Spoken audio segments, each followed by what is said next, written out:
Health inspector തൂങ്ങി മരിച്ചു. ഉത്തരവാദി പഞ്ചായത്ത് സെക്രട്ടറിയെന്ന് യുവതിയുടെ ശബ്ദ സന്ദേശം. കോഴിക്കോട് ചെക്യാട് പഞ്ചായത്തിലെ ജൂനിയർ ഹെൽത്ത് ഇൻസ്പെക്ടറായ 26 വയസ്സുള്ള പ്രിയങ്കയെയാണ് വീട്ടിൽ തൂങ്ങി മരിച്ച നിലയിൽ കണ്ടെത്തിയത്. നിരവധി തവണ അവധിക്ക് അപേക്ഷിച്ചിട്ടും ചെക്യാട് പഞ്ചായത്ത് സെക്രട്ടറി അപേക്ഷകൾ നിരന്തരം നിഷേധിച്ചുവെന്നും തന്നെ മാനസികമായി ഇത് തകർത്തുവെന്നും പ്രിയങ്കയുടെ ശബ്ദ സന്ദേശം. പാർട്ടി ഭരിക്കുന്ന പഞ്ചായത്താണെന്നും പാർട്ടി ഇടപെട്ട കേസാണെന്നും പഞ്ചായത്ത് സെക്രട്ടറിയുമായി സംസാരിക്കാമെന്നും പ്രിയങ്കയോട് സുഹൃത്ത് പറയുന്നു. അതെല്ലാം ചെറിയ ചെറിയ കേസുകൾ നമ്മൾ എന്ത് ചെയ്യണോ ഒന്ന് ഒഴിവാക്കി കൊടുക്കണോ. എല്ലാം നമ്മള് നടപടിയിലേക്ക് പോകുമ്പോ ചിലത് എന്ത് ചെയ്യണം, ചില പാർട്ടി പറയുന്നത് കേൾക്കേണ്ടി വരും. സെക്രട്ടറി പറയുന്നത് ഏറ്റവും നിൽക്കുമ്പോ നടക്കൂല. ഒരു പാർട്ടി ഭരിക്കുന്ന പഞ്ചായത്താണ്. അപ്പൊ പാർട്ടി പറയുന്നതെല്ലാം എന്ത് ചെയ്യണം, കേൾക്കേണ്ടി വരും.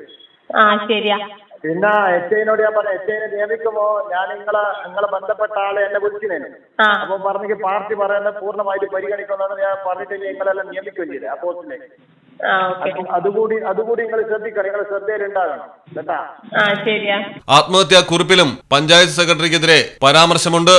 Malayalam television, Kozhikode.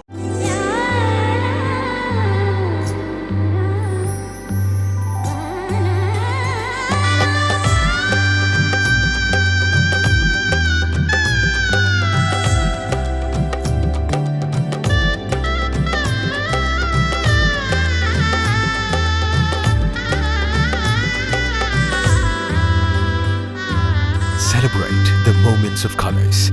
KMT Silks, Perindalmanda, Kottakkal.